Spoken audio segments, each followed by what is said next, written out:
Welcome to the show. I'm Jason Whitlock, and I'll tell you what everybody's missing about the NFL response to President Trump's criticism. I'm Colin Cowherd, and I'll tell you how yesterday proved that Odell, Beckham, and the Giants, they're doomed.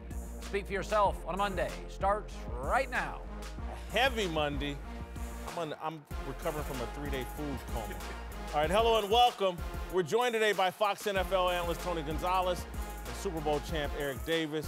Let's start in the NFL, where Colin and I have a lot to unpack. There was a huge response to President Trump's criticism of national anthem protesters, in which he called protesting players SOBs. Teams made various shows of unity, from the now standard arm locking to some teams not coming onto the field for the anthems. Players around the league had a variety of reactions after the games. I disagree with what the president said and how he said it. I think it's very unbecoming of the office of the President of the United States to talk like that, to degrade people like that. And obviously, he's disappointed a lot of people. We showed that we have compassion for each other, and we show what we stand for. We stand for equality. We stand for all that. And so it was pretty exciting to be a part of something that was revolutionary as far as the whole NFL. People come together as one. It didn't matter our race. It didn't matter our politics. It didn't matter our religion. We came together and we united. I certainly disagree with what he said, and thought it was just divisive, and I just want to support my teammates, and I'm never one that says, oh, that's wrong or that's right or that's. But I do believe in what I believe in, and I believe in bringing people together and respect and love and trust. We will not be divided by this. We got a group of men in there, man, that come from different socioeconomic backgrounds, races, creed, ethnicities, and religions, and so forth. That's football. That's a lot of team sports. But because of our position, we get drugged into bull, to be quite honest with you. And so some have opinions, some don't. We wanted to protect those that don't. We wanted to protect those that do. We came here to play a football game today, and that was our intentions. Roger Goodell responded to the show of unity as well, saying, quote, "The way we reacted today and this weekend made me proud. I'm proud of our league." All right, Cowherd, there's a lot to unpack. We got some time here. I just want to start.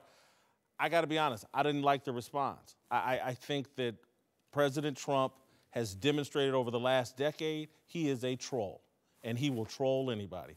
He's gone after John McCain. He's gone after President Obama. He's gone after Hillary Clinton, Mika Brzezinski, Megyn Kelly, Ariana Huffington. He has said some of the cruelest stuff about other public figures of any person I know. He is 1,000% on brand, hasn't surprised anybody.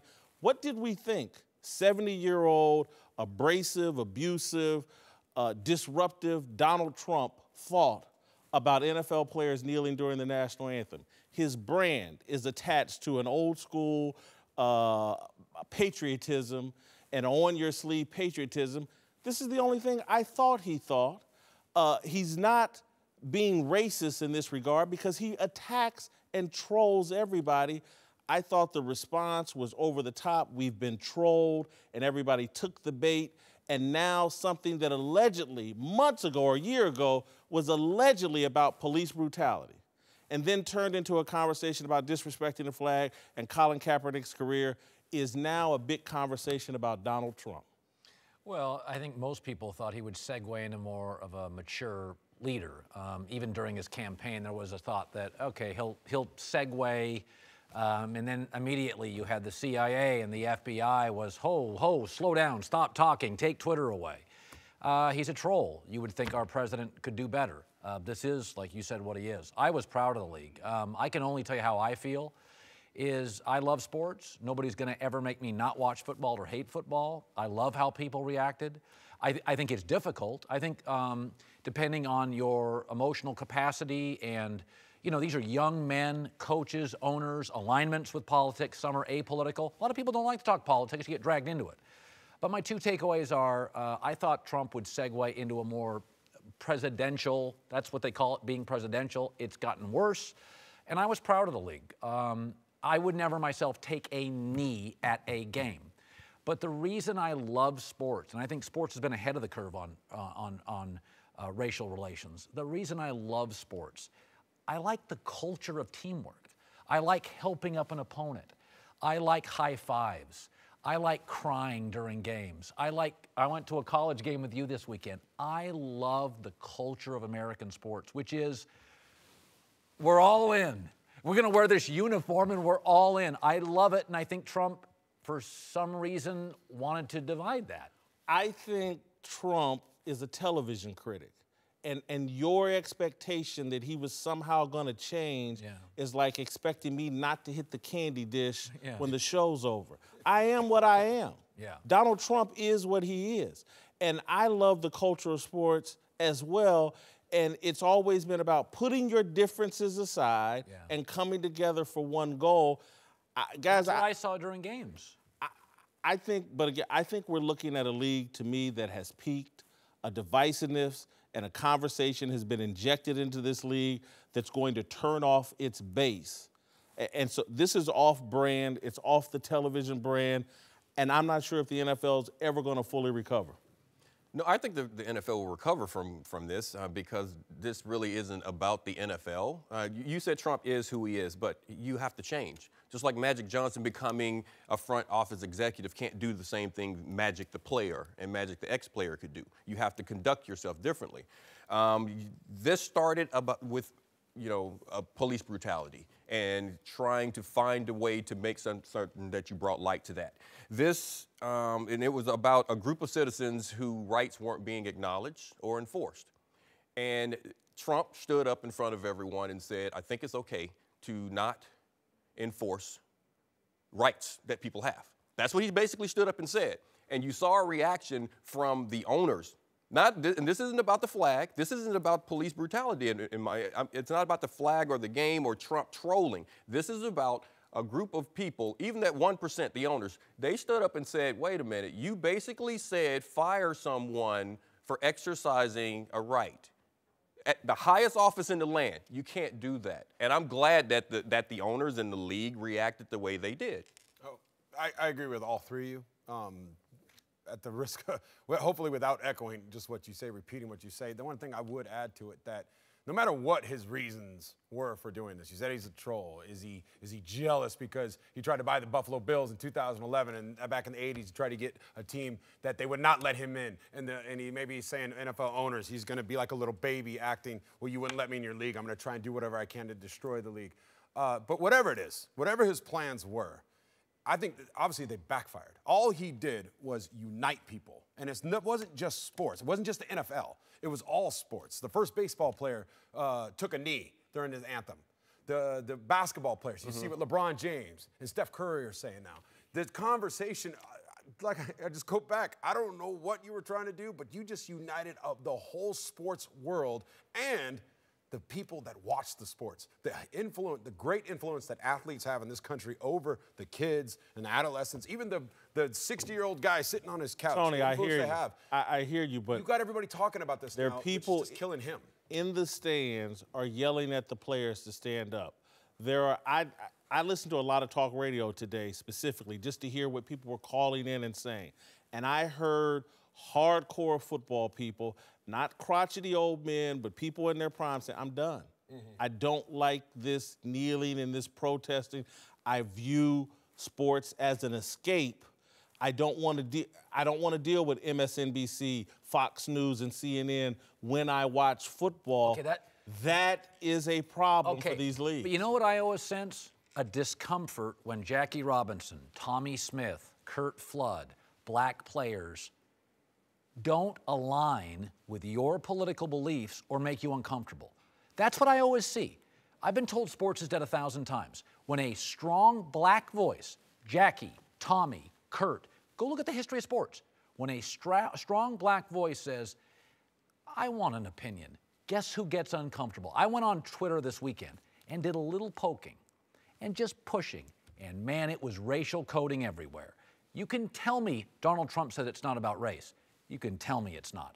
A lot of this is fans who are uncomfortable with the athlete in America who is now compensated 1,000,000 times more than they are. Colin. There's a lot of jealousy and a lot of envy and a lot of discomfort with athletes having a voice. Colin, just hold for a second, though.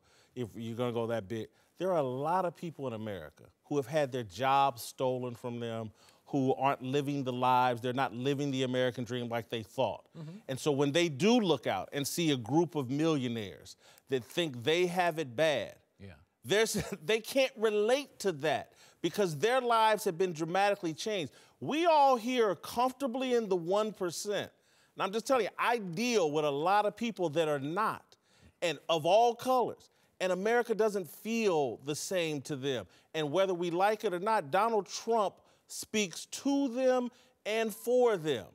And we all sit up and say, oh, it's because athletes are making them uncomfortable. These are millionaires. Jackie Robinson and these guys, we're 40 years away from that. And so I just don't want to write everybody off as racist who are uncomfortable. I'm not writing everybody off. And I'm not trying to say that either. But what I am saying, you look at this, what you saw yesterday, and we can't, you talk about that segment that have lost their jobs and everything and can't speak right now. There's also a segment that it's being abused, that their rights are being infringed upon, and that's what this started about. That's what Colin started about. And you had a group of people, that 1%, those owners, those billionaires, they basically, nothing else has gotten them out of their boots down with their players.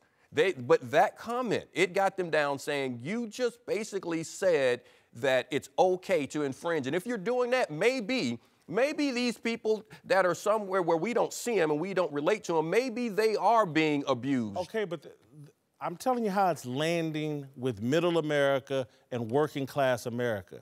They don't get to protest on their jobs, whatever jobs they have. Let's say it's McDonald's. Let's say it's UPS. Let's say it's Ford Motor Company.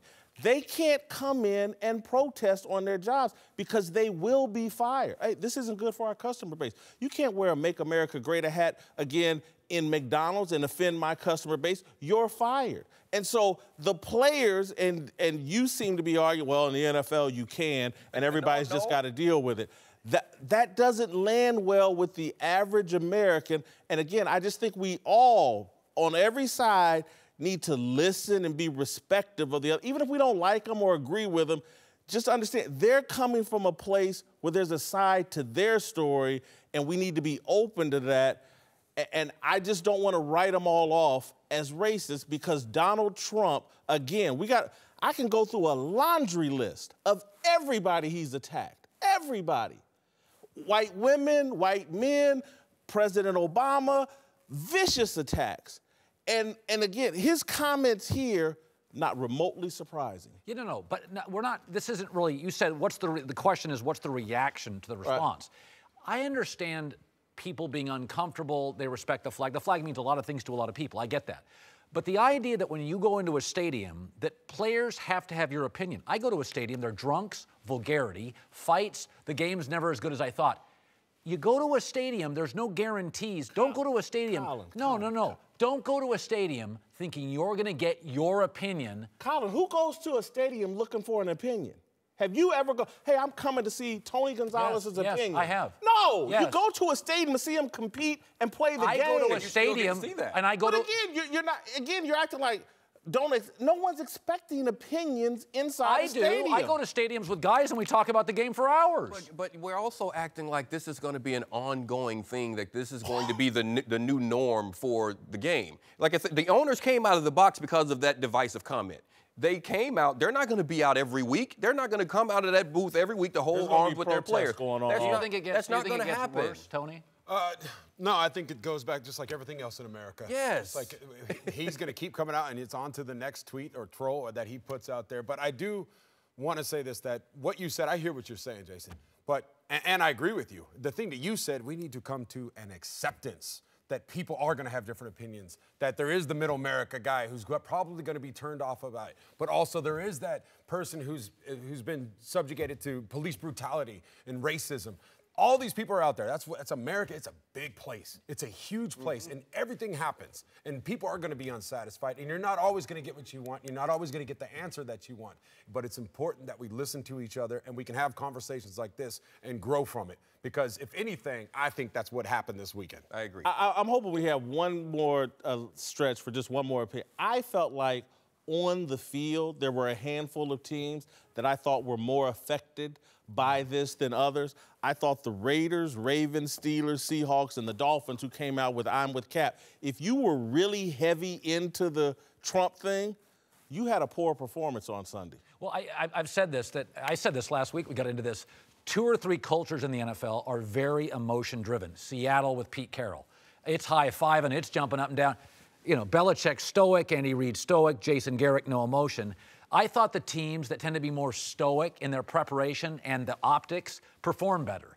You know, Andy Reid, I think Dallas is fascinating, where you have an impulsive owner, but a low-key stoic coach and quarterback. There's Dez, there's Jerry, there's Dak, there's Jason. I'm interested in the Cowboys tonight. But I do think the chance you get as an owner, you can create your own culture. And like the Patriots tend to be kind of academic. I thought under Peyton Manning, Polian, it was kind of an academic. And I think sometimes the Ravens are talkative and dynamic, and their defenses have stars. And I did think there was a different, teams look differently. I felt there was a different, and I watched Baltimore for about 5 minutes, and I was like, they just don't look like Baltimore. Welcome back. Tony Gonzalez, Eric Davis are here. Let's move to Philadelphia, where Odell had his first big game of the year, 2 spectacular touchdown grabs against the Eagles, but made more headlines with one of his celebrations, pretending on the road to urinate like a dog on the field. Oh boy. Here's Odell after the game. You were pantomiming peeing like a dog. I mean, why would you do that? I don't know. I was in the end zone. I scored a touchdown. I'm a dog, so I acted like a dog.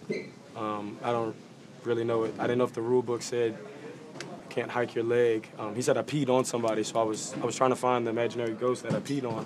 All right, Whitlock, let's not forget the Giants lost the game and were held scoreless until the 4th quarter. I don't think the Giants can win with Odell as their best player. I don't think any NFL team can. Nothing against guys who catch the ball. Whitlock, you agree? Can't is a strong word. They did last year win with Odell. I think he makes it harder, and I think the more of a star he becomes, the harder it becomes. I think that Odell is like the guy we were talking about previously that's in the Oval Office. He is what he is. He's going to be up and down. He's peeing like a dog on one deal, then he's throwing up a black fist in protest on the next one. Odell Beckham is a bit unstable. I think he's like a lot of football players.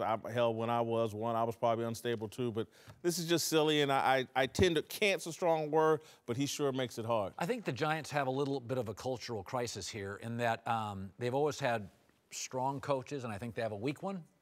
I don't think they have a strong leader or a strong coach. I think he's a coordinator masquerading as a head coach. You see that in college and pro all the time. And I think they generally, even when they win Super Bowls, have kind of a blue blood, defense, running game, Parcells, Bavaro. They've won championships with defensive guys and tight ends. And now they've got a star who's flamboyant, and it goes against their brand. They're not a flamboyant franchise. They've got a little bit of an identity crisis, I think, as a football team. And I think they're uneven. I don't think they have the leader. And I think they're not quite sure to do with Odell, who is one of the all-time great athletes. But that Mara family, it's like, okay, what are they doing when they see that yesterday? I don't know. It feels like an identity crisis upstairs. No, well, but I say a bigger question, what will they do if he's not on their team? So forget that. They threw a flag. But you're saying they can't win with him as the best player. We saw what happened when he didn't play in week 1. They're not good without him. You already have a bad O-line. You have a quarterback that's questionable right now, and you don't have any other stars on that offense. They need him. And a head coach that's not a genius. They need him more than he needs them, actually. Because Odell can go and do what he does just about anywhere. But you played in an Atlanta team with a lot of talent. And because you had a lot of talent, yourself included, you weren't paralyzed by Roddy or you. I feel like the Giants sometimes are paralyzed by Odell. Here's what it's going for. First of all, this is funny to me. Unstable, absolutely. I mean, the fist and then the pin. Here's the thing, though. If you're them as an organization, what do you think money's going to do to him? He wants a new contract. Yeah. He wants to be. What do you think money is going to? He just answered that in his interview. He sees nothing wrong with this, and it isn't the first time something like this has happened with him. If I'm the Giants organization, I'm thinking to myself, do I really want to give this guy $18, $20 million a year? Yes, because the trouble only gets worse. But he shows up and he plays and he performs and he gives you those 2 touchdowns and he makes those plays and you know you can count on that. Then you're saying just accept this. That's a flag. Okay. That's a flag. Okay. Yes, and the Giants organization have accepted more from other players if they were performing. Can you win would Bill Belichick deal with something like that, or would he ship that guy out of here and say, you know what, we'll trade you, we'll get a couple first-round draft choices, we'll build our team, and we'll win without that?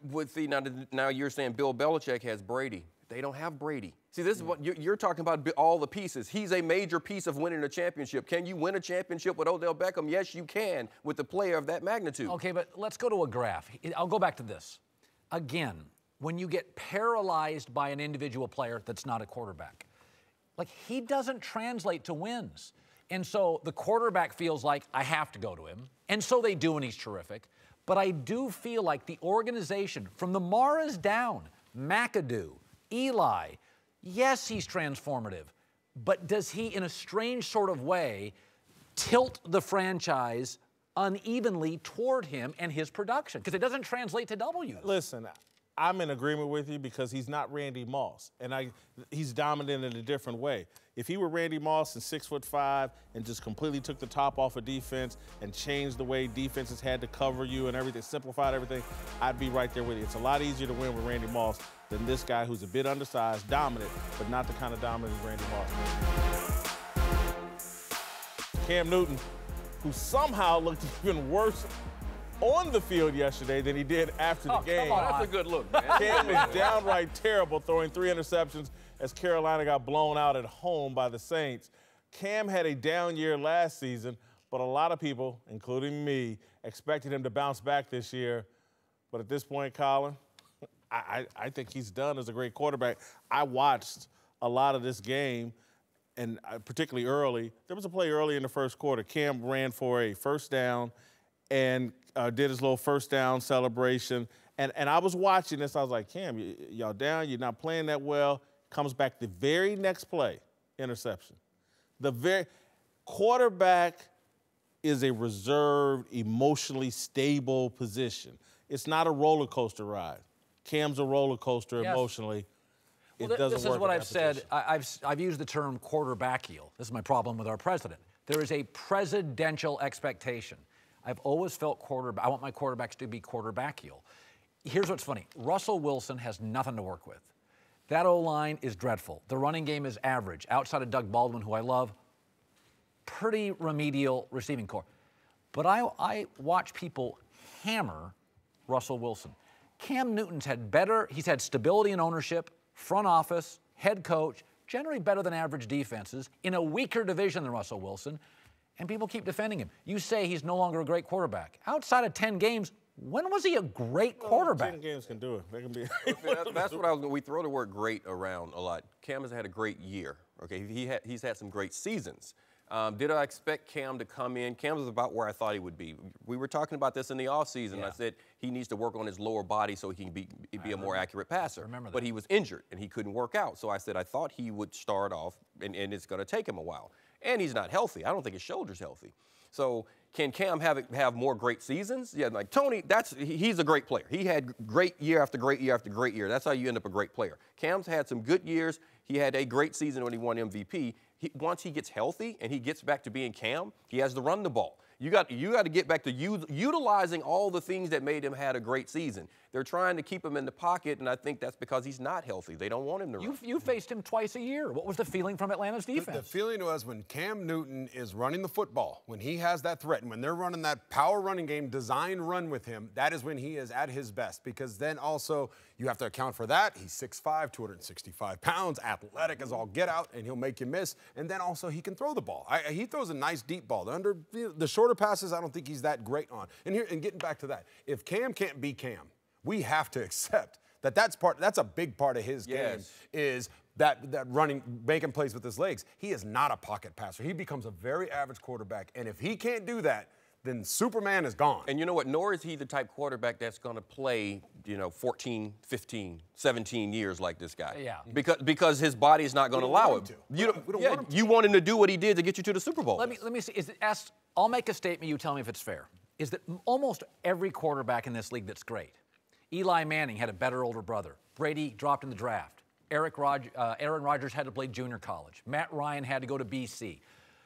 There's very few quarterbacks who are great that weren't mocked, dissed, overlooked, and they play with a chip on their shoulder. Big Ben never got offered by Ohio State. Breeze never got offered by Texas, went to Purdue. Is it possible that Cam's the most gifted, physically quarterback, arm, smile, looks, size, accolades? He got to the NFL. He didn't have to work that hard. And that has been his primary struggle. Am I wrong? No, there's some truth to what you're saying. He's been coddled because of his talent. You can sometimes be too talented. That's what I'm saying. He's so gifted. I hate to say this, but again, like the guy that I love that I grew up with, he was too talented, Jeff George. And so he didn't have to prepare the way a Tom Brady and some of these other guys did. You're looking at me like I'm crazy. And so there's truth to what he's saying. Am I crazy? I think so, if you're thinking it's been easy for him. I mean, because he had to come in. Well, I mean, he has more talent. That's what I'm saying. Well, and having more talent than some, it makes some things easier, but I don't think the game has been easier than it is for any other quarterback. Welcome back, Eric Davis, joined now by Fox NFL analyst Greg Jennings. We move to Green Bay. Aaron Rodgers and the Packers, down 2 touchdowns to the Bengals at halftime. Big deal, it's the Bengals. Rodgers dragged Green Bay back to tie it. Was that a cheap shot? And led a game-winning drive in overtime. But he wasn't the only hero at quarterback yesterday. Tom Brady, late fourth-quarter drive, game winner, oh, Lord, over Houston. Whitlock, who had the more impressive comeback, Rodgers or Brady? Aaron Rodgers. Listen, Brady fumbled on the final drive, and his center recovered. Brady threw what should have been an interception. The safety dropped it. Brady had a tremendous game. 5 TDs. He looks 25 again. I get it. Aaron Rodgers threw a dime to put him into overtime, then hooked up with the Allison kid, 73 yards to set up the game-winning field goal. Cincinnati dominated him for 2.5 quarters. Aaron Rodgers had the more impressive comeback. Tom Brady is 7 years older. 7 years is a career in itself. So Tom Brady is like, okay, I'm going to go for my second quarterback career, and that's going to go for 7 years. Anything you do at 40, and I mean anything, is more impressive than what you do at 33. No, it's not. No, that might be some truth to that. No, it's not. That depends on whether or not you can still do the same things you did when you were 33. 40 years old for a pro athlete? Well, I'm not saying that that's not an amazing thing. We're talking about the better comeback and the better play.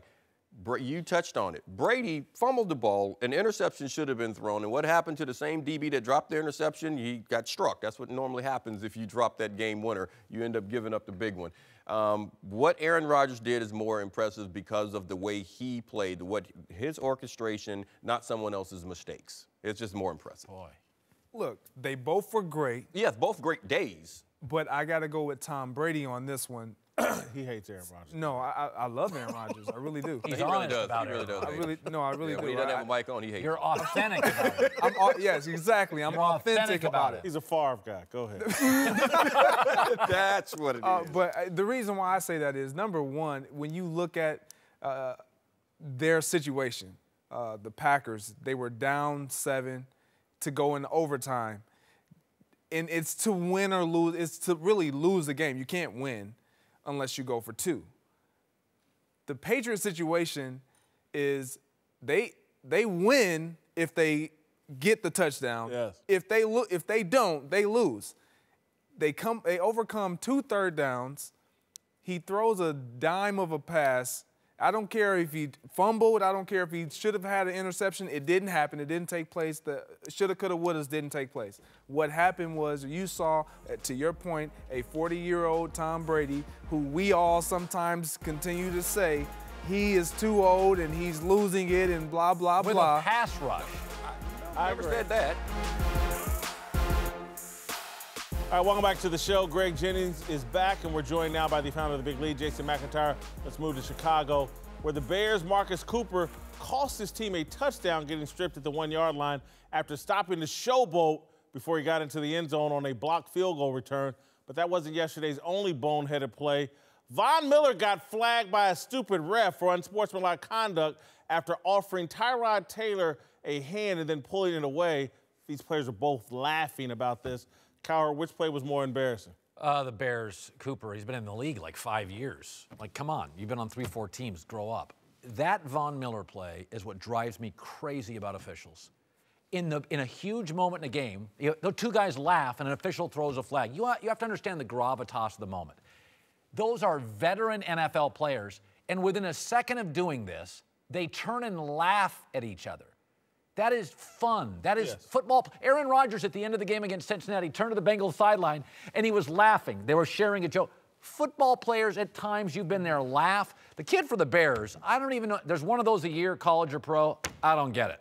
Like, I just don't understand who would ever do that. Well, that's why I think the ref is more embarrassing. Okay. I've seen this mistake before.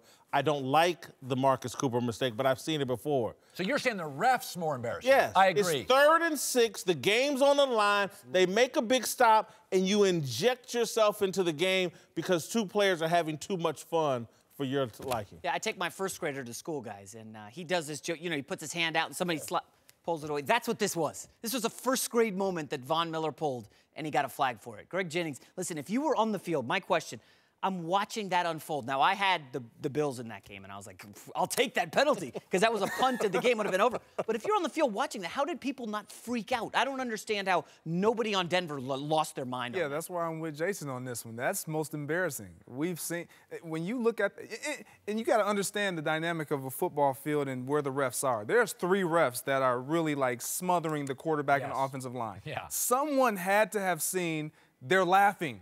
So let's huddle up, pick the flag up. No penalty on the play. If you picked it up, wouldn't that make the Bills sideline irate? No. It's like, wait a second, is it a penalty absolutely or not, because you can explain, the ref on the side can talk to the coach and tell him what they saw. Now, the Bears Marcus Cooper play, look, I've had an experience with doing this. My first year in the league, picked up a fumble running against Atlanta. You get lax, and it's not even a showboat thing. You just get relaxed. Nobody stripped me, but I think what's disappointing is 5 years in the league and you still don't look up to the jumbotron and see that there's a guy chasing you behind. You got to have some savvy I've never about seen you. this. Is worse than Leon Lett by like 17 million miles. Leon You don't Lett's in the stop playoffs. him. Yeah, absolutely. Still, though, Leon Lett was in the this playoffs, was stopping. wasn't it? Leon Lett was running through. He got chased down by Beebe, right? Watch the Buffalo play. Now watch when the flag is thrown.